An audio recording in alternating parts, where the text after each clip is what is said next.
person who is bringing, let's say, the financial, muscle? At the beginning, yes. At the beginning, yes. Yes. So you're coming to me with your business plan and your business idea. You want me to put my money into that business, and you want to have more say than I have the money.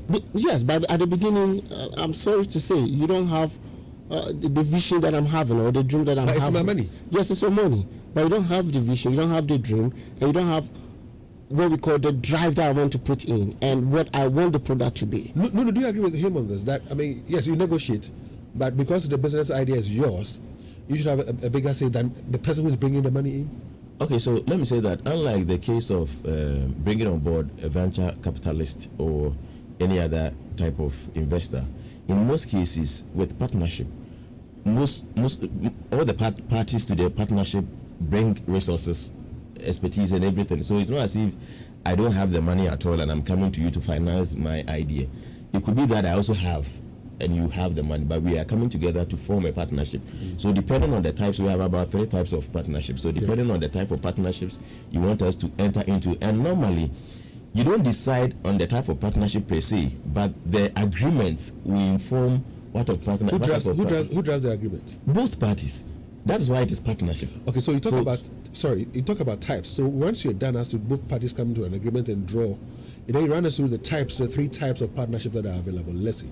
Yes, so we have general partnership. With the general partnerships, you all have the same contributions, that is the same level of resources, and you have equal level of liability. When I say liability, when something happens, how much you lose, the risk of losing something is almost the same. It's shared equally. It's shared equally. So that if, let's say, the 2 of us are lawyers and we want to start up a consultancy firm, I bring 2 cities, you also bring 2 cities. When something happens and they are selling off the computers and maybe we also have to sell our houses, none of us is insulated against it. Yes. Then we have limited liability. With the limited liability, one person assumes a general, plays the role of a general liable person.